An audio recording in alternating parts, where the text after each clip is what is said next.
السلام عليكم ورحمة الله وبركاته. إن الحمد لله نحمده ونستعينه ونستغفره ونؤمن به ونتوكل عليه ونعوذ بالله من شرور أنفسنا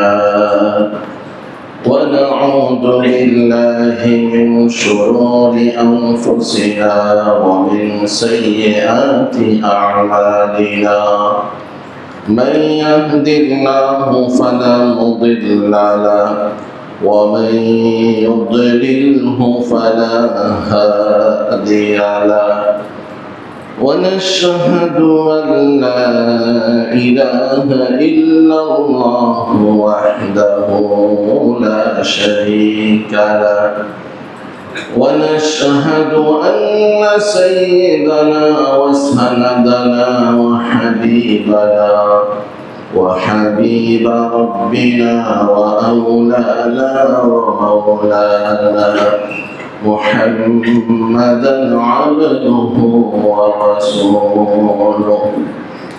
أما بعد فأعوذ بالله من الشيطان الرجيم. بسم الله الرحمن الرحيم. يا أيها الذين آمنوا اتقوا الله وقولوا قولا سديدا يصلح لكم أعمالكم ويغفر لكم ذنوبكم ومن يطع الله ورسوله فقد فاز فوزا عظيما. إن الله وملائكته يصلون على النبي يا أيها الذين آمنوا صلوا عليه وسلموا تسليما.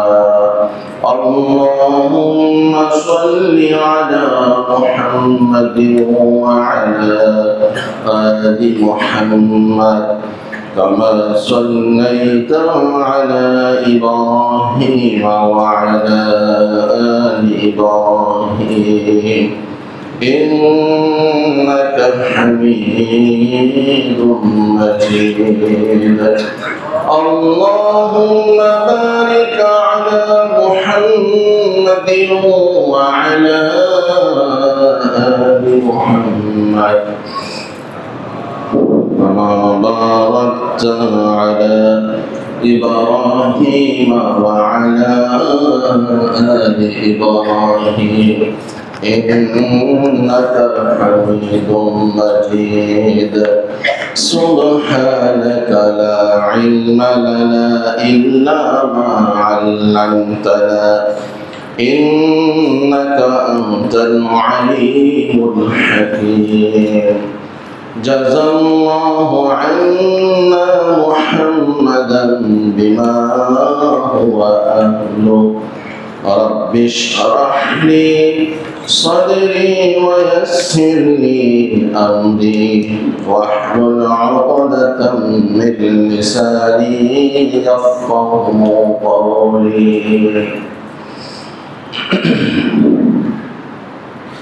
আলহামদুলিল্লাহ। উপস্থিত হযরত উলামায়ে কেরাম, সম্মানিত মুসল্লিয়ানে কেরাম, পরহেজগার, মুত্তাকি, দিনদার ভাইয়েরা, মহান রব্বুল আলামিনের নিকট আমরা শুকরিয়া আদায় করছি, যিনি আমাদেরকে ইয়াউমুল জুমআ, আজকের সাপ্তাহিক জুমা দিবসে সালাতুল জুমআ আদায়ের উদ্দেশ্যে তার ঘরে যথাসময়ে আসা, বসা এবং খুতবার পূর্ব আলোচনা শোনার জন্য সুযোগ করে দিয়েছেন। তার দরবারে আমরা কালিমাতুশ শুকর আদায় করি, সবাই বলি আলহামদুলিল্লাহ। সাথে সাথে সালাত এবং সালামের হাদিয়া প্রেরণ করছি সাইয়্যিদুল মুরসালিন রাহমাতুল লিল আলামিন শফিউল মুযনিবিন মুহাম্মদুর রাসূলুল্লাহ সাল্লাল্লাহু আলাইহি ওয়াসাল্লামের উপর এবং দোয়া করি, হে প্রভু, আপনি আপনার হাবিবকে জান্নাতের সর্বোচ্চ সম্মান দান করুন। সবাই বলি আমিন। সম্মানিত মুসল্লিয়ানে কেরাম, আজকে আমরা আলোচনা করব নবী করিম সাল্লাল্লাহু আলাইহি ওয়াসাল্লামের সুন্নাত, রাসূলের আদর্শ আমাদের ব্যক্তিগত জীবন থেকে নিয়ে রাষ্ট্রীয় জীবনের সর্বত্র যেন রাসূলের আদর্শকে আমরা প্রতিষ্ঠা করতে পারি, এই বিষয়ে আল্লাহ তাআলা আমাদেরকে তৌফিক দান করেন। আমিন। ওয়া মা তাওফীকি ইল্লা বিল্লাহ, আলাইহি তাওয়াক্কালতু ওয়া ইলাইহি উনীব। সম্মানিত ভাইয়েরা, আমরা প্রত্যেকেই একটা জিনিস চাই, সেটা হলো সফলতা। আর ব্যর্থতা এটা কেউ চাই না। আর সফলতাও আমরা পরিপূর্ণ সফলতা চাই, কিন্তু আংশিক সফলতা কেউ চাই না। ইহকালীন সফলতাও আমরা চাই, পরকালীন সফলতাও আমরা চাই। দুনিয়ার জীবনেও আমরা ব্যর্থ হই, এটা কেউ চায় না। পরকালে আমরা ব্যর্থ হই, এটাও কেউ চায় না। প্রত্যেক বিবেক সম্পন্ন ব্যক্তি বলছেই সব ধরনের সব প্রকারের সফলতা কামনা করে। আর আল্লাহ তাআলা এই সফলতা কোথায় রেখেছেন, কিভাবে পাওয়া যাবে, কোন পদ্ধতিতে সফলতা লাভ করা যায়, এসব কিছু দিয়েই মহাগ্রন্থ আল কুরআনুল কারীম নাজিল করেছেন এবং হাতে কলমে বুঝিয়ে দেওয়ার জন্য যুগে যুগে নবী এবং রাসূলকে প্রেরণ করেছেন। আখিরি নবী মুহাম্মদুর রাসূলুল্লাহ সাল্লাল্লাহু আলাইহি ওয়াসাল্লাম এসেও শুরু থেকেই শেষ পর্যন্ত এই একটি কথাই শিক্ষা দিয়েছেন, ইয়া আইয়ুহান নাস কুলু লা ইলাহা ইল্লাল্লাহ তুফলিহু। হে तमाम দুনিয়ার মানুষ, বলো এক আল্লাহ ব্যতীত আর কোন সত্য মাবুদ নেই, উপাস্য নেই, তাহলেই তোমরা সফল হয়ে যাবে। দুনিয়ার জীবনেও সফল হবে এবং পরকালেও সফল হবে। কি বলেন, এই সফলতা আমরা চাই কি চাই না? অবশ্যই চাই। আমরা অনেকেই মনে করি সফলতা বলতে আমি পড়াশোনার জীবনে ভালো ফলাফল অর্জন করি তাহলেই আমি সফল, কর্মজীবনে একটি সম্মানজনক জব অর্জন করি তাহলেই আমি সফল, রাজনৈতিক জীবনে বড় একটি পদ পোস্ট পেয়ে যায় তাহলেই আমি সফল। অথচ এই সফলতাগুলো এমন সফলতা যেগুলো সাময়িক ক্ষণিকের জন্য, একটু পরেই এই সফলতা পরেই ব্যর্থতা চলে আসে। আল্লাহ তাআলা আসল সফলতা রেখেছেন ইসলাম মানার মধ্যে, রাসূলের আদর্শের মধ্যে। যেই সফলতা একবার কেউ লাভ করলে এই সফলতা কেউ জীবনে কোনোদিন ছিনিয়ে নিতে পারে না। সেই সফলতার কথাই আল্লাহ তাআলা কোরআনুল কারীমের সূরা আহজাবের ৭০ এবং ৭১ নম্বর আয়াতে এইভাবে আমাকে আপনাকে সবাইকে সম্বোধন করে বলেছেন, ইয়া আইয়ুহাল্লাযীনা আমানুত্তাকুল্লাহ। হে ঈমানদারেরা, যারা মুমিন তাদেরকে লক্ষ্য করে বলেছেন আল্লাহ তাআলাকে ভয় করতে থাকো।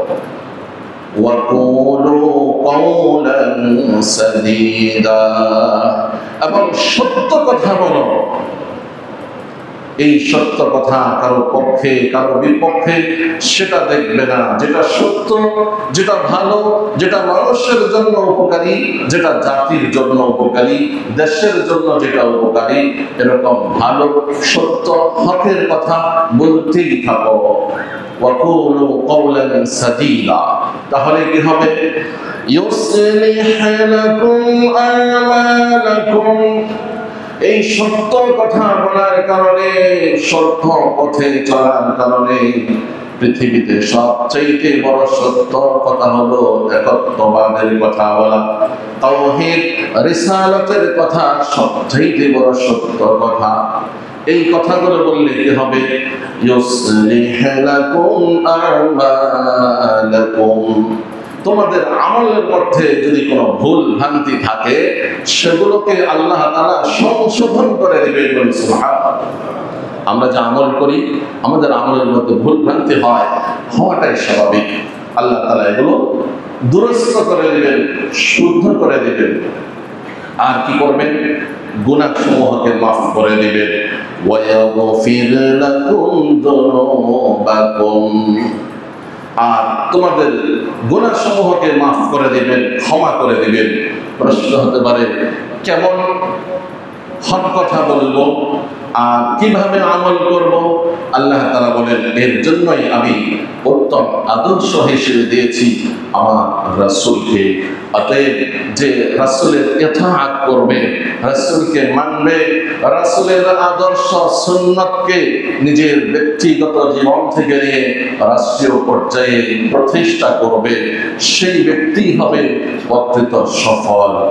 ومن يطع الله ورسوله, আর যে আল্লাহ এবং রাসূলকে মেনে নেবে, আল্লাহ এবং রাসূলের কথা বলবে, আল্লাহ তাআলা এবং রাসূল বাতানো পথে হাঁটবে, ফাকাদ ফাযা ফাওজান আযীমা, কেবল সেই ব্যক্তি সর্বোচ্চ সফলতা লাভ করবে। সুবহানাল্লাহ। তাহলে আল্লাহ তাআলা এই সফলতার ঘোষণা দিয়েছেন আল্লাহ রাসূল সাল্লাল্লাহু আলাইহি ওয়াসাল্লামের সুন্নাতকে মেনে নেওয়ার মধ্যে। সূরা আলে ইমরানের 31 নম্বর আয়াতেও আল্লাহ তাআলা একই কথা বলেন, তোমরা যারা আল্লাহ তাআলাকে ভালোবাসো বলে দাবি করো, তোমাদের উচিত, তোমাদের জন্য ফরজে আইন আমার রাসূলকে মেনে নেওয়া, রাসূলের ইতাআত করা, রাসূলের সুন্নাতকে আঁকড়ে ধরা। কুল ইন কুনতুম তুহিব্বুনাল্লাহ ফাত্তাবিউনি, হে নবী আপনি বলে দেন, যারা বলে যে আমরা আল্লাহর ভালোবাসি, আল্লাহ তাআলাকে ভালোবাসি, আপনি বলে দিন ফাত্তাবিউনি, তোমরা আমার অনুসরণ ছাড়া, আমার সুন্নাত ছাড়া যদি অন্যভাবে আল্লাহ তাআলাকে ভালোবাসো, সেই ভালোবাসা আল্লাহ তাআলার কাছে গ্রহণযোগ্য হবে না।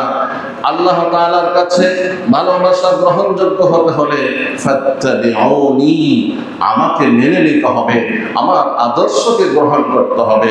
তাহলে অটোমেটিক আল্লাহ তাআলা তোমাদেরকে ভালোবাসবেন। সুবহানাল্লাহ। ফাত্তাবিউনি ইউহিব্বুকুম, তাহলে আল্লাহ তাআলা তোমাদেরকে ভালোবাসবেন এবং তোমাদের গুনাহসমূহকে ক্ষমা করে দিবেন। সুবহানাল্লাহ। অতএব আমাদের ইহকালীন এবং পরকালীন সফলতা অর্জন করতে হলে আমাদের ব্যক্তিগত জীবন থেকে নিয়ে সর্বোচ্চ পর্যায় পর্যন্ত রাসূলের সুন্নাহ এর কোনো বিকল্প নেই। রাসূলের সুন্নাতের অনুসরণ করতে হবে, রাসূলের সুন্নাতকে মেনে নিতে হবে। মুহতারাম সম্মানিত মুসল্লিয়ান কিরাম, সুন্নাত কি? সুন্নাত কাহাকে বলে? সুন্নাত শব্দের অনেকগুলো অর্থ আছে। একটা অর্থ হলো as-সুন্নাতু আত-তারিকা, সুন্নাত মানে পথ, পদ্ধতি, রাস্তা। রাসূল যেই রাস্তা দিয়ে গিয়েছেন, আমাকে আপনাকে ওই রাস্তা দিয়ে যেতে হবে। রাসূল যেভাবে কথা বলেছেন, আমাকে সেভাবে কথা বলতে হবে। রাসূল যেভাবে সময়ে সময়ে গাদ্দার, কুফার, মুশরিকিনের বিরুদ্ধে হুঙ্কার ছেড়ে দিয়েছেন, আপনাকে আমাকেও সেই সময় বসে থাকলে হবে না। শুধু রাসূলের মিষ্টি মিষ্টি সুন্নাতগুলো আমল করলে হবে না। রাসূলের 23 বছরের জীবনে যখন যেই কাজ রাসূল করেছেন, আপনার লাইফেও যখন এমন কোনো পরিবেশ পরিস্থিতি আসবে, তখন ওই রাসূলের ভূমিকা আপনি গ্রহণ করলে তাহলেই হবে রাসূলের আদর্শে আদর্শবান।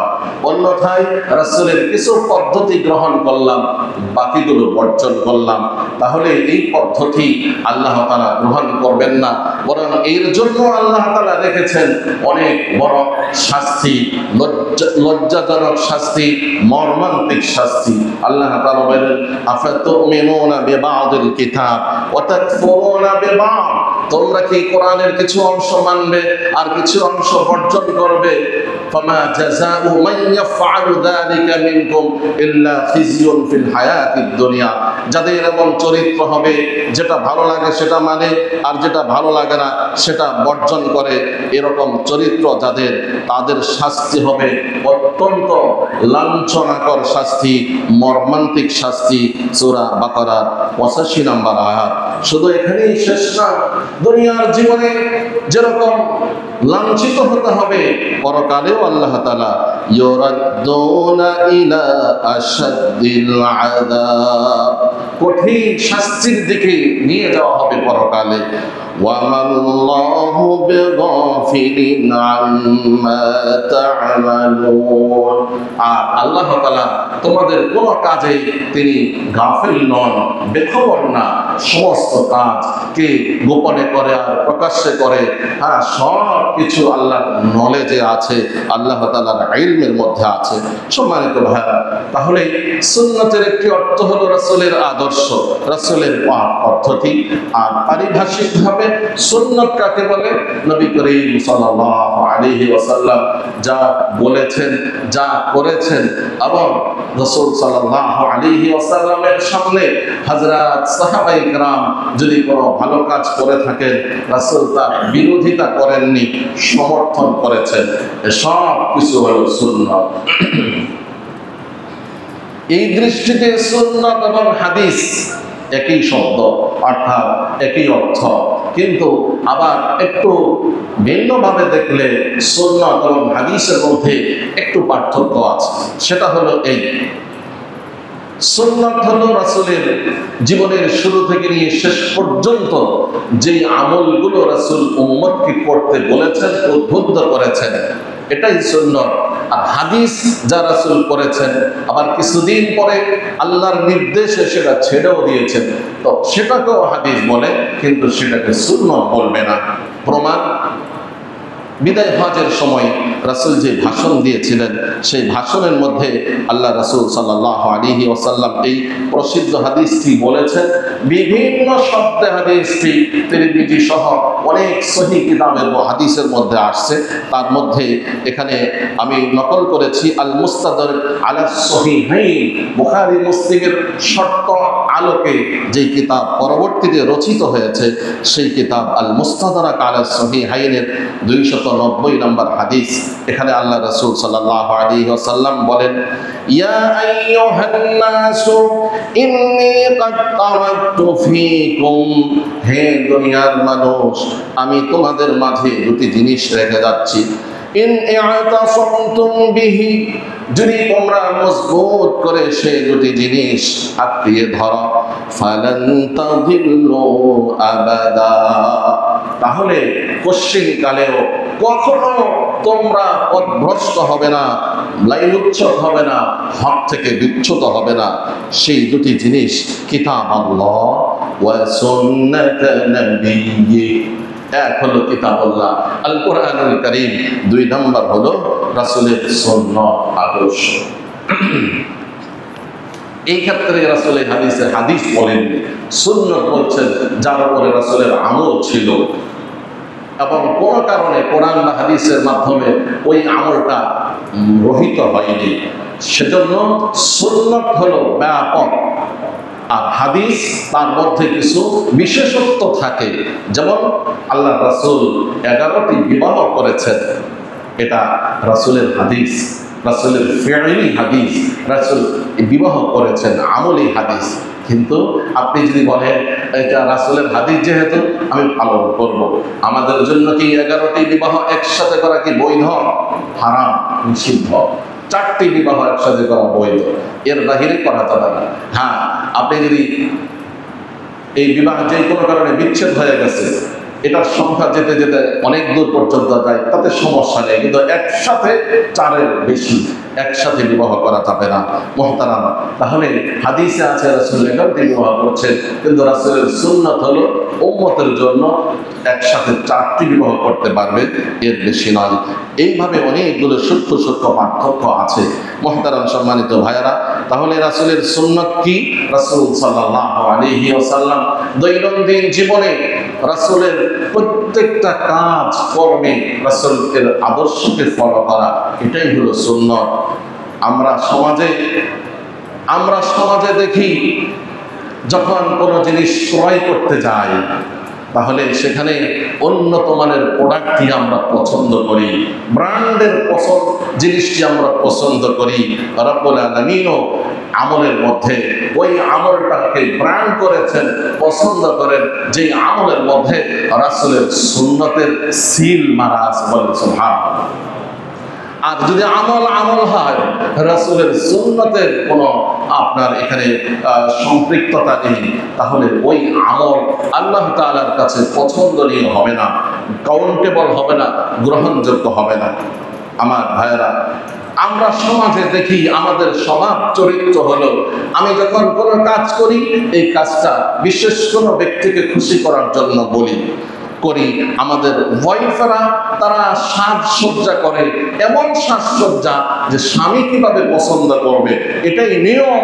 যদিও আজকের কোনো বোনেরা স্বামীকে খুশি করার জন্য সাজসজ্জা করে না, অন্য পুরুষদেরকে খুশি করার জন্য বাহিরে গেলে মানুষ কি পছন্দ করে ওইভাবে ড্রেস আপ করে, ওইভাবে পোশাক পরে, নাউজুবিল্লাহ, এটা হারাম। কিন্তু নিয়ম ছিল যে আমি যখন পোশাক পরবো, আমার স্বামী কোন পোশাকটা পছন্দ করে, পুরুষের ক্ষেত্রে আমি যখন পোশাক পরবো, আমার স্ত্রী কি পছন্দ করে। তো এই উদাহরণটা দেওয়া হলো এই জন্য যে এই ক্ষেত্রে যেরকম আমরা একজনকে পছন্দ করি, ঠিক আমলের ক্ষেত্রেও আমাদের উচিত রাসূলুল্লাহ সাল্লাল্লাহু আলাইহি ওয়াসাল্লাম কিভাবে পরিধান করেছেন, কিভাবে আমল করেছেন, কিভাবে খেয়েছেন, কিভাবে পানাহার করেছেন, এইভাবেই করা। তাহলে আবার এসে যাই, তাহলে কি আমি আমার স্ত্রীকে পছন্দ করার জন্য পোশাক পরবো রাসূলের সুন্নাতকে বাদ দিয়ে? তা নয়। 1 নাম্বার রাসূলের সুন্নাত আদর্শ কি, আমার পোশাকে সেটা আসতে হবে। এরপরে রাসূলের সুন্নতের মধ্যে এটাও আছে, স্ত্রীদেরকে খুশি করতেন, মনোরঞ্জন করতেন। আল্লাহ রাসূল সাল্লাল্লাহু আলাইহি ওয়াসাল্লাম আয়েশা রাদিয়াল্লাহু তাআলা আনহা কম বয়সে হওয়ার কারণে একটু বাহিরে যেতেন, মাঝে মাঝে দৌড় প্রতিযোগিতাও দিয়েছেন। আমাদের একজন রাজুলুন সালেহ, আল্লাহর একজন মনোনীত ব্যক্তি এমন ছিলেন, তিনি এক সময় তার স্ত্রীকে নিয়ে বের হয়েছেন, মানুষজন ছিল না, এরকম এক সময় গিয়ে স্ত্রীর সাথে দৌড় প্রতিযোগিতা দিয়েছেন। ইচ্ছা করেই নিজে একটু অলসতা করেছেন, স্ত্রী আগে চলে গেছে, পরে আরেকদিন গিয়ে তিনি খুব জোরে দৌড় দিয়েছেন, তারপরে স্ত্রী হেরে গিয়েছে। স্ত্রীকে বললেন, বুখারীর শব্দ তিলকা বিতিলকা, অর্থাৎ সেই দিন আমি হেরে গেলাম, আজকে তুমি হেরে গেছো। তারপরে তিনি ক্রন্দনরত হলেন। পরবর্তীতে তিনি তার স্ত্রী জিজ্ঞাসা করল, কি ব্যাপার, তুমি কি মনে কষ্ট পেয়েছ? বলেছে, না, আমি আল্লাহ তাআলার দরবারে শুকরিয়া আদায় করলাম, আমার হাবিবের মুহাম্মদুর রাসূলুল্লাহ একটা সুন্নাত পারিবারিক ভাবে সেই সুন্নাতটা আজকে আমি পালন করতে সক্ষম হয়েছি। সুবহানাল্লাহ। আমরাও তো স্ত্রীদেরকে নিয়ে বেড়াইতে যাই, তাহলে সেই জায়গায় যদি সুন্নতকে ফলো করি, আল্লাহ রাসূল যখন বের হইতেন অনেক সময় লটারি দিয়ে কোন স্ত্রীকে নেবেন, একজন স্ত্রীকে নিয়ে যেতেন। তাহলে এই জায়গায় সফরটা শুধু সফর হবে না, সফরটা একটা ইবাদত হবে। মুহতারাম ভাইরা, আসুন আমরা সুন্নাত নিয়ে আজকে কথা বলবো। রাসূলুল্লাহ সাল্লাল্লাহু আলাইহি ওয়াসাল্লামের সুন্নাতের কত গুরুত্ব আল্লাহ তাআলা কোরআনুল কারীমে অনেক জায়গায় বলেছেন। যে ব্যক্তি আমার রাসূলের ইতাআত করলো, রাসূলের সবকিছু মেনে নিল, সেজন্য স্বয়ং আমি আল্লাহর বিধানকেই পুরো করলো। আর যে রাসূলের সুন্নাতকে বর্জন করলো, তাহলে তার ওই আমলের কোনো পরোয়া আমি করি না। এই বিষয়ে একটি সহিহ হাদিস হযরত আনাস ইবনে মালিক রাদিয়াল্লাহু তাআলা আনহু থেকে বর্ণিত। তিনি বলেন, ক্বালা রাসূলুল্লাহি সাল্লাল্লাহু আলাইহি ওয়াসাল্লাম, মান আহইয়া সুন্নতি ফাকাদ আহাব্বানি, যে ব্যক্তি আমার একটি সুন্নাতকে জিন্দা করলো, যে ব্যক্তি আমার আদর্শকে জিন্দা করলো, আমার আদর্শকে ফলো করে জীবন যাপন করলো, ফাকাদ আহাব্বানি, তাহলে নিশ্চয়ই সে আমাকে ভালোবাসলো। ওয়ামান আহাব্বানি কানা মাই ফিল জান্নাহ, আর যে ব্যক্তি আমি নবীকে ভালোবাসলো সে আমার সাথে জান্নাতে থাকবে, বলি সুবহানাল্লাহ। আবার এখানে এরকম বুঝবো না নবী যে জান্নাতে থাকবে সে জান্নাত, জান্নাতের তো বিভিন্ন স্তর আছে, জান্নাতে থাকবেন। হাদিসটি তিরমিজি শরীফের 207 নম্বর হাদিস। বর্তমান যুগে কোথাও আপনারা শুনেন, বিভ্রান্ত হয়ে যাবেন। কেউ এমনও বলে, আমার মতো কোনো ভাই কোনো আওয়াজ কোনো মিম্বর থেকে কিংবা কোনো মাঠ ময়দান থেকে বলে যে শুধু রাসূলের আদর্শকেই আদর্শ হিসেবে মানব, আর সাহাবীদের কোনো আদর্শকে মানা যাবে না। এই প্রসঙ্গে আপনারা একটি হাদিস শুনেন, তিরমিজি শরীফের, নোট করেন, তিরমিজি শরীফের 2600 নম্বর হাদিস। হযরত ইরবাজ ইবনে সারিয়া রাদিয়াল্লাহু তাআলা আনহু থেকে বর্ণিত, তিনি বলেন নবী করিম সাল্লাল্লাহু আলাইহি ওয়াসাল্লাম ইরশাদ করেন যে তোমরা আলাইকুম বিসুন্নতি, রাসূল বলেন যে আমার পরে তোমরা অনেক ইখতিলাফাত দেখবে, অনেক মতানৈক্য দেখবে, বিভিন্ন মতামত দেখবে, তখন তোমাদের উপরে ফরজ অপরিহার্য হলো আলাইকুম বিসুন্নতি, আমার সুন্নাতকে মজবুত করে ধরবে, ওয়া সুন্নতি খুলাফা আর রাশিদিন আল মাহদিয়িন, এবং খুলাফায়ে রাশিদা, হেদায়েতপ্রাপ্ত যে খলিফাগণ ছিলেন, 4 খলিফা, তাদের আদর্শকেও মজবুত করে ধরবে, বলে সুবহানাল্লাহ। সুতরাং হযরত সাহাবায়ে কেরাম তারাও আমাদের জন্য আদর্শ হতে পারে। কোরআনুল কারীমে সূরা বাকারার শুরুতেই আল্লাহ তাআলা বলছেন, আমিনু কামা আমানান নাস, হে দুনিয়ার মানুষ তোমরা ঈমান আনো যেমনি ভাবে ঈমান এনেছেন লোকজন তথা হযরত সাহাবায়ে কেরাম, বলি সুবহানাল্লাহ। তো এখানে আল্লাহ তাআলা সাহাবায়ে কেরামের ঈমানকেও আদর্শ বানিয়েছেন। যাই হোক, 1 নম্বরে আমরা তালাশ করব এই ক্ষেত্রে রাসূলের কি সুন্নাত আছে, রাসূলের আদর্শ কি আছে, সেখানে অন্য কারো সুন্নাত আদর্শ প্রয়োজন নেই। হ্যাঁ, যদি কোনো বিষয়ে দেখি এই ক্ষেত্রে সাহাবীদের কোন সুন্নাত আদর্শ আছে, রাসূলের সুস্পষ্ট কোন বক্তব্য বা রাসূলের প্র্যাকটিক্যালি কোন আমল নাই, সেই ক্ষেত্রে আপনি সাহাবীদের ওই সুন্নাতকে আমল করবেন, সেই সুন্নাতকে গ্রহণ করবেন। কারণ সুন্নাত এবং হাদিসের সংজ্ঞার মধ্যেই তো এই কথা আছে যে সুন্নাত বলা হয়, হাদিস বলা হয় রাসূল যা করেছেন বলেছেন, কিংবা রাসূলের সামনে কোন সাহাবী করেছেন বা বলেছেন, রাসূল বিরোধিতা করেননি, সমর্থন করেছেন, তাহলে তো এটা হাদিসের সংজ্ঞার মধ্যেই চলে আসে, সুন্নাতের সংজ্ঞার মধ্যেই চলে আসে। অতএব উম্মতকে বিভ্রান্ত করব না যে শুধু কেবল রাসূলের আদর্শকেই মানব, সাহাবীদের বর্জন করব, নাউযুবিল্লাহ। বরং 1 নম্বরে রাসূলের আদর্শই আমার আদর্শ। হ্যাঁ, কোন ক্ষেত্রে যদি দেখি এই ক্ষেত্রে কোন সাহাবীর আমলকে রাসূল গুরুত্ব দিয়েছেন, যেমন আপনারা একটা বিষয় পরিষ্কার ভাবে জানেন, আল্লাহ রাসূল সাল্লাল্লাহু আলাইহি ওয়াসাল্লাম মিম্বারে খুতবা দিচ্ছিলেন, আর একজন সাহাবী খুতবা চলাকালীন সময়ে মসজিদে এসেছেন। তখন রাসূল তাকে বলছেন শেষ 2 রাকাত সালাত আদায় করে বসতে। তো এইটা তো ওই সাহাবীর আমল ছিল, কিন্তু সেটাও এখন রাসূলের আদর্শ হয়ে গেছে। এইভাবে অসংখ্য আমল এমন আছে যেগুলোতে শুধুমাত্র সাহাবীদেরই সম্পৃক্ততা আছে। যাই হোক, আসলে আমরা সুন্নতের গুরুত্ব নিয়ে আলোচনা করতেছি। রাসূল বলছেন যে আমার সুন্নতকে ভালোবাসবে সে ব্যক্তি যেন আমাকে ভালোবাসলো, আর যে আমাকে ভালোবাসলো সে আমার সাথে জান্নাতে থাকবে। সুবহানাল্লাহ। অন্য হাদিসের মধ্যে রাসূলের সুন্নতের ব্যাপারে এরকম আসছে যে উম্মতের ফিতনার সময়, ফাসাদের সময় যে ব্যক্তি রাসূলের আদর্শকে মজবুত করে ধরবে, এর অর্থ এই নয় শুধু একটা সুন্নতকে ধরবে, বরং রাসূলের আদর্শকে পরিপূর্ণভাবে যারা আঁকড়িয়ে ধরবে, আল্লাহ রাসূল সাল্লাল্লাহু আলাইহি ওয়াসাল্লাম বলেন, আল মুতামাসসিকু বিসুন্নতি ইনদা ফাসাদি উম্মতি, আমার উম্মতের ফিতনা ফাসাদের সময় আমার আদর্শকে যারা মজবুত করে ধরবে, ফালাহু আজরু শহীদ, তার জন্য শহীদের মর্যাদা রয়েছে। সুবহানাল্লাহ।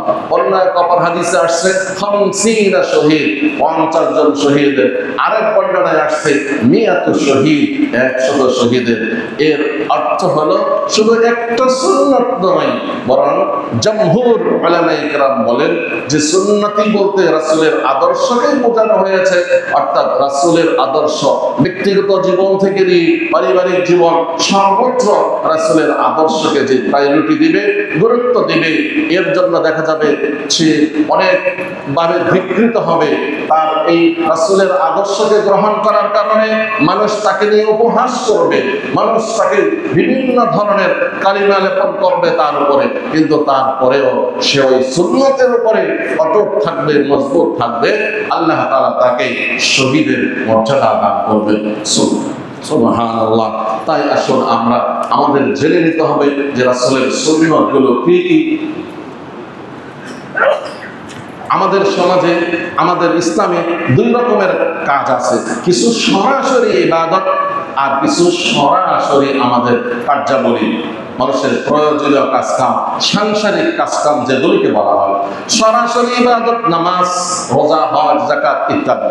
আর সাংসারিক কাজকাম আপনার ব্যবসা বাণিজ্য, আপনার বিভিন্ন জায়গায় যাওয়া, মানুষের সাথে চলাফেরা করা, মানুষের বিভিন্ন বিষয় মীমাংসা করে দেওয়া ইত্যাদি বিষয়, এগুলো ব্যক্তিগত বিষয়ে সাংসারিক বিষয়। আপনি যদি রাসূলের সুন্নতকে ফলো করেন, সুন্নত অনুযায়ী এই সমস্ত কাজগুলো করেন, তাহলে এই কাজগুলো ইবাদতে গণ্য হয়ে যাবে। সুবহানাল্লাহ। নিজের স্ত্রীর সময় দেওয়া, বিবাহ শাদী করা, এগুলো যখন রাসূলের সুন্নাহ অনুযায়ী হবে, এগুলো সব ইবাদতে গণ্য হয়ে যাবে। তাই আমাদের জানতে হবে রাসূল সাল্লাল্লাহু আলাইহি ওয়াসাল্লামের পানাহারের পদ্ধতি কি ছিল। রাসূল সাল্লাল্লাহু আলাইহি ওয়াসাল্লাম স্ত্রীর সাথে কেমন আচরণ করেছেন। রাসূল সাল্লাল্লাহু আলাইহি ওয়াসাল্লাম যখন সমাজকে সংস্কার করেছিলেন, তখন কিভাবে ওই সেই যুগের কথা গুণে ধরা সমাজকে কিভাবে সংশোধন করেছেন। রাসূল সাল্লাল্লাহু আলাইহি ওয়াসাল্লাম যখন লিডার হয়েছেন, নেতা হয়েছেন, রাসূল যখন রাষ্ট্রপ্রধান হয়েছেন, তখন রাসূল কিভাবে এই রাষ্ট্র পরিচালনা করেছেন। রাসূল সাল্লাল্লাহু আলাইহি ওয়াসাল্লাম যখন জিহাদে গিয়েছেন, তখন জিহাদ কিভাবে পরিচালনা করেছেন। রাসূল সাল্লাল্লাহু আলাইহি ওয়াসাল্লাম গাজওয়া করেছেন। গাজওয়া বলা হয় যেই অভিযানে স্বয়ং সেনাপতি ছিলেন আল্লাহ রাসূল সাল্লাল্লাহু আলাইহি ওয়াসাল্লাম, কিভাবে তিনি সৈনিকদের সাথে আচরণ করেছেন। মুহতারাম ভাইরা, এই সব কিছুতে রাসূলের তরিকা, পদ্ধতি, এগুলোর নাম হলো সুন্নাত। এই সুন্নাতগুলো আপনি আমি প্রথমে জানতে হবে, তারপরে সেগুলো আমাদের আমলে পরিণত করতে হবে। আমরা প্রতিনিয়ত ওযু করি, গোসল করি, এই আপনার গতানুগতিক ওযু, গতানুগতিক গোসল, প্রতিনিয়ত মসজিদে আসি যায়, গতানুগতিক আসা যাওয়া, এগুলো আপনার সুন্নাত অনুযায়ী যখন হবে, তখন এর দ্বারা আমাদের আমল আল্লাহ তাআলার কাছে বেশি গ্রহণযোগ্য হবে। কোন কোন উলামায়ে কেরাম বলছেন যে সুন্নাত ছাড়া আমল যদি হয়, এই আমল তো আল্লাহ গ্রহণ করবেন না, বরং সুন্নাত অনুযায়ী আমল বলে এই আমল এক নম্বরে আল্লাহ পছন্দ করবেন। যারা সুন্নাতের উপর আমল করে, আল্লাহ তাআলা তাদেরকে সমাজে আলাদা ব্যক্তিত্ব দান করেন, যার কারণে মানুষ তাদের প্রতি খারাপ কোনো কিছু আরোপ করতে পারে না। আল্লাহ তাআলা সুন্নাতের উপরে যারা আমল করে, তাদের রিজিকে বারাকা দান করেন। সুবহানাল্লাহ। সুন্নাতের উপরে যারা আমল করবে, তাদেরকে উত্তম মৃত্যু আল্লাহ তাআলা দান করবেন। সুবহানাল্লাহ। এজন্য এই সুন্নাতগুলো আমাদের জানতে হবে। আমি তিনটি সুন্নাত এমন আছে যে তিনটি সুন্নাতের উপরে কেউ আমল করলে তার বাকি সুন্নাতগুলোর উপরেও আমল করা খুব সহজ হয়। সেই তিনটি সুন্নাত নিয়ে আপনাদের সামনে এখন কথা বলছি। সেই তিনটি সুন্নাতের মধ্যে এক নাম্বার সুন্নাত হলো এই বিশুদ্ধভাবে সালাম আদান প্রদান করা। আজকে আপনি দেখবেন দৈনিক 5 ওয়াক্ত মসজিদে ইমাম সাহেব মিনিমাম 5 ওয়াক্ত নামাজের মধ্যে এক নামাজে 2 বার করে, আর 5 ওয়াক্ত নামাজে 10 বার বিশুদ্ধ উচ্চারণে সালাম দিয়ে থাকেন, আসসালামু আলাইকুম ওয়া রাহমাতুল্লাহ। কিন্তু তারপরেও আমরা যখন বাহিরে সালাম দিয়ে থাকি, কি বলি? এই সালামকে কত ভাবে আমরা লাঞ্ছিত করি, বিভিন্ন ভাবে আমরা এই সালামের আমরা উচ্চারণে ভুল করে থাকি। কেন? আমি একটু সচেতন যদি হই যে আজকে খেয়াল রাখবো কিভাবে সালাম উচ্চারণ করে, ঠিক এইভাবে সালাম উচ্চারণ করবো। আসসালামু, শুরুতে হামজা উচ্চারণ হতে হবে ঠিক মতো, মিমের উপরে পেশ, এটাও ঠিক মতো উচ্চারণ হতে হবে। ম্যাক্সিমাম ভাইদের এই হামজা উচ্চারণ হয় না, মিমের উপরে পেশটাও উচ্চারণ হয় না। আসসালামু আলাইকুম ওয়া রাহমাতুল্লাহি ওয়া বারাকাতুহু। কেউ যদি একটু কষ্ট করে এই সালামের প্রচার প্রসার যদি আপনি করেন, এর দ্বারা কি হবে? আপনার বাকি সুন্নতগুলো উপরে আমল করা সহজ হয়ে যাবে। মুসলিম শরীফে আসছে যে এই সালামের প্রচার প্রসার করো, এর দ্বারা মানুষের মধ্যে মহাব্বত বাড়বে। সালামের দ্বারা তো অনেক উপকারিতা আছে। একটা হলো আন্তরিকতা তৈরি হবে, ভালোবাসা তৈরি হবে।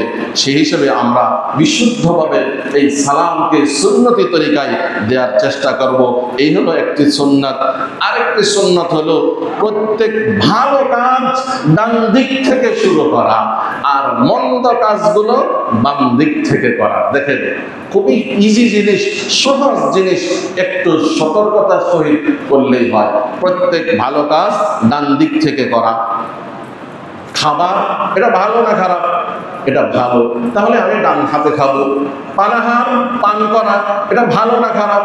ভালো, তাহলে এটা ডান হাতেই করবো।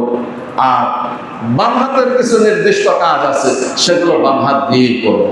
এবার কেউ যদি বলে, এই অযুক্তিকে যদি যুক্তি দাঁড় করায় যে ডান হাতও আল্লাহর সৃষ্টি, বাম হাতও আল্লাহর সৃষ্টি, অতএব ডান হাত তো আল্লাহ বানিয়েছেন, বাম হাতও আল্লাহ বানিয়েছেন, আমি বাম হাত দিয়ে খাইলে সমস্যা কি? তাহলে তার ব্যাপারে আমাদের আলাদা যুক্তি আছে। তাহলে আপনি ডান হাত দিয়েও সহজ কাজ সম্পন্ন করতে পারেন, যেরকম বাম হাত দিয়ে করেন, সেটা তো আশা করি কেউ করবে না। সম্মানিত ভাইরা, পরিষ্কারভাবে হাদিসে রাসূল সাল্লাল্লাহু আলাইহি ওয়াসাল্লাম বলেছেন, ভালো কাজগুলো ডান হাত দিয়ে করব, বা খারাপ কাজগুলো বাম হাত দিয়ে করব। এরকম ভাবে আমরা যখন মসজিদে আসবো, ডান পা আগে দিব। আমি মাঝে মাঝে লক্ষ্য করি যে অনেক সময় শয়তান কি করে, ওই সময় আপনাকে ভুলিয়ে দিয়ে ওই বাম পাটা আগে অগ্রসর করে দেয়। আপনি এরকম একদিন যখন বুঝতে পারবেন, আবার বের হয়ে যাবেন, বের হয়ে গিয়ে তারপরে ডান পা আগে দিয়ে প্রবেশ করবেন। আপনি দেখবেন বাথরুম থেকে, ওয়াশরুম থেকে যখন আমরা বের হই, আগে ডান পা দিয়ে বের হতে হবে। অনেক সময় হয় কি, বাম পা আগে বের হয়ে যায়, আপনি আবার ভিতরে ঢুকবেন, ঢুকে আবার ডান পা আগে দিয়ে বের হবেন। এরকম ভাবে বাথরুমে যখন যাব, আগে বাম পা দিয়ে যাব, অনেক সময় ডান পা চলে যায়, আপনি আবার বের হন, বের হয়ে আবার বাম পা আগে দেন। এইভাবে 1-2 বার যদি একটু প্র্যাকটিস করেন, তাহলে শয়তান বলবে এই লোকের পেছনে মেহনত করে আল্লাহ দরকার নাই, এত ডাবল সওয়াব পেয়ে যাচ্ছে, সুতরাং তাকে বাদ দিয়ে আরেকজনকে ধরতে হবে। সম্মানিত মুসল্লিয়ানে কেরাম, এইভাবে যদি প্রত্যেকটি ভালো কাজ ডান দিক থেকে করি এবং খারাপ কাজগুলো বাম দিক থেকে করি, এরকম ভাবে আমরা যখন পোশাক পরিধান করি, ডান হাত আগে পরিধান করব, পায়জামা পরিধান করি, ডান পা আগে পরিধান করব। পোশাক যখন খুলবো, বাম হাত আগে খুলবো, পায়জামা প্যান্ট থেকে আগে বাম পা আগে খুলবো। এইভাবে আমরা ডান দিককে গুরুত্ব দেব। 3 নম্বরের সুন্নাত হলো বেশি বেশি আল্লাহ তাআলার জিকির করা। তাহলে 1 নম্বর সুন্নাত ছিল আসসালামু আলাইকুম ওয়া রাহমাতুল্লাহি ওয়া বারাকাতুহু, সহিভাবে সালাম দেওয়া। 2 নম্বরের সুন্নাত হলো ভালো কাজগুলো ডান দিক থেকে করা, মন্দ কাজগুলো খারাপ দিক থেকে করা। 3 নম্বর হলো বেশি বেশি জিকির করা, এটাও রাসূলের সুন্নাত। সূরা আহজাবের 41 নম্বর আয়াতে আল্লাহ তাআলা বলেন, ইয়া আইয়ুহাল্লাযীনা আমানু যিকুরুল্লাহা যিকরান কাসীরা, হে ঈমানদাররা বেশি বেশি জিকির করো। এই জিকির কিভাবে হবে?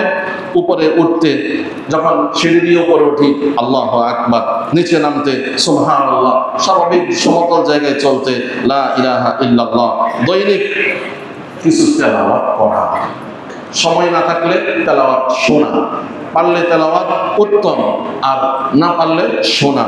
এরপরে হলো নামাজের পরে যদি সুন্নত না থাকে তাহলে এই আমলগুলো করা, আর সুন্নত থাকলে সুন্নত পড়ার পর এই আমলগুলো করা। 3 বার ইস্তিগফার, আস্তাগফিরুল্লাহ পুরোপুরি ভাবে পড়া, একবার আয়াতুল কুরসি, তারপরে তাসবিহে ফাতিমি, সূরা ইখলাস, সূরা ফালাক, সূরা নাস, মিনিমাম এই আমলগুলো যদি আমরা করতে পারি, এগুলো জিকিরের মধ্যে শামিল, তাহলে হবে কি আরো বেশি বেশি সুন্নতের উপর আমল করা সম্ভব হবে।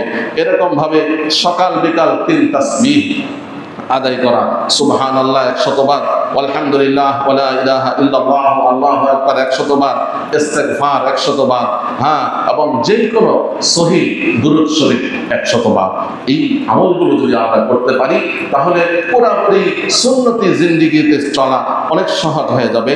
আরেকটি বিষয় হলো প্রত্যেক কাজে মাসনুন দোয়াগুলো যদি পড়তে পারি, খাবারের দোয়া, মসজিদে ঢোকার দোয়া, এমনকি স্ত্রীর সহবাসের তো দোয়া আছে। অফিসে যাচ্ছি বিসমিল্লাহ বলে বের হওয়া, ঘর থেকে বের হচ্ছি বিসমিল্লাহি তাওয়াক্কালতু আলাল্লাহ বলে বের হওয়া, এইভাবে দোয়ার মাধ্যমে সকল কাজগুলো করা। উলামায়ে কেরাম বলেন যারা এই 3টা বিষয়কে গুরুত্ব দিবে, বিশুদ্ধভাবে সালামের উচ্চারণ, প্রত্যেক ভালো কাজ ডান দিক থেকে করা, খারাপ কাজ বাম দিক থেকে করা, এবং বেশি বেশি আল্লাহ তাআলার জিকির করা, এই ব্যক্তি শতভাগ সুন্নতি জীবন লালন করতে, সুন্নতি জীবনের উপরে আমল করতে আল্লাহ তাআলা তাকে সামর্থ্য দিবেন, তৌফিক দিবেন ইনশাআল্লাহ তাআলা। রাসূলুল্লাহ সাল্লাল্লাহু আলাইহি ওয়াসাল্লামের সুন্নাত যেরকম আমলের ক্ষেত্রে আছে, সেরকম রাসূলের সুন্নাত আপনার যখন কেউ ইসলামের বিরুদ্ধে কথা বলে, যখন কেউ আমাদের মাতৃভূমিকে নিয়ে যাওয়ার জন্য ষড়যন্ত্র করে, তখন রাসূল সাল্লাল্লাহু আলাইহি ওয়াসাল্লাম তাদের বিরুদ্ধে জিহাদ ঘোষণা করেছে। এটাও রাসূলের সুন্নাত। কোরআনুল কারীমের সূরা মায়েদার মধ্যে আল্লাহ তাআলা বলেন, লাতাজিদান্না আশাদ্দান নাসি আদাওয়াতাল লিল্লাযিনা আমানুল ইয়াহুদা ওয়াল্লাযিনা আশরাকু, যারা যে তোমরা এই পৃথিবীতে যারা ইহুদি এবং যারা মুশরিক, এদেরকে তোমাদের সবচেয়ে বড় দুশমন হিসেবে পাবে, শত্রু হিসেবে পাবে। সূরা মায়েদার 82 নম্বর। আপনারা জানেন বিভিন্ন সময় একটা গোষ্ঠী এই দেশের সার্বভৌমত্বকে নষ্ট করার জন্য যত প্রকারের অপচেষ্টা করে আসছে, বিভিন্ন সময় মুসলিম নারীদেরকে ধর্ষণ করে আসছে, বিভিন্ন সময় আপনার আলেম ওলামাদেরকে খুন করে আসছে। রিসেন্টলি আপনারা জানেন এই টঙ্গীর একজন ইমাম সাহেবকে, তিনি এই হিন্দুত্ববাদী সংগঠন ইসকনের বিরুদ্ধে কথা বলার কারণে তাকে অপহরণ করে নিয়ে তাকে হত্যা করার অপচেষ্টা করেছে। আল্লাহ তাআলা তাকে রক্ষা করেছেন। সুতরাং এখন আর শুধুমাত্র মিষ্টি মিষ্টি সুন্নত পালন করলে চলবে না, এখন রাসূলের সেই সুন্নতগুলোকেও আমরা পালন করতে হবে। যে যারা দেশের বিরুদ্ধে কথা বলবে, দেশের এই সার্বভৌমত্বকে নষ্ট করার অপচেষ্টা যারা করবে, ইসলামের উপর যারা আঘাত হানবে, তাদের বিরুদ্ধে সোচ্চার হতে হবে। বিশেষ করে এই আমাদের দেশে যে ইসকন নামক একটা হিন্দুত্ববাদী সংগঠন আছে, বিশ্বের অনেক জায়গায় এই সংগঠনটি নিষিদ্ধ হয়েছে। আমি এগুলোর উপরে বিস্তারিত লেখা নিয়ে আসছি, সময় নাই বলতে পারতেছি না। পরিশেষে আমরা আমাদের মসজিদ থেকে আমাদের মাননীয় প্রধান উপদেষ্টার প্রতি আমরা এই দাবি করব যে এই বাংলাদেশের সার্বভৌমত্ব রক্ষা করার জন্য এবং ইসলামকে রক্ষা করার জন্য ওই ধরনের সংগঠন যেগুলো জালিমি সংগঠন, যেগুলো দ্বারা মানুষের ইজ্জত আবরু নষ্ট হয়, দেশের সার্বভৌমত্বের জন্য হুমকি, এই ধরনের সংগঠন যেটাই হোক, ইসকন হোক অন্য কোনো সংগঠন হোক, এগুলোকে যেন অচিরেই নিষিদ্ধ ঘোষণা করে এই দেশের সার্বভৌমত্বকে যেন রক্ষা করা হয়, মুসলমানদের ইজ্জত আবরুর যেন হেফাজত করা হয়। আপনারা কি একমত আছেন? আল্লাহ তাআলা আমাদের সকলকে ওয়াকুলু কাওলান সাদীদা, সত্য কথা বলার মতো কালিমাত হাক্কিন ইনদা সুলতানিন জাহির, জালেমের বিরুদ্ধে সত্য কথা বলা, এটাও উত্তম এক প্রকারের জিহাদ। আমরা যেন সর্বত্র সর্ব জায়গায় এরকম দেশের পক্ষে, ইসলামের পক্ষে যেন সত্য কথা উচ্চারণ করতে পারি। সবাইকে আল্লাহ তাআলা তৌফিক দান করেন। আমিন। ওয়া আখিরু দাওয়ানা আলহামদুলিল্লাহি রাব্বিল আলামিন। যারা সুন্নাত আদায় করেন, সুন্নাত আদায় করেন।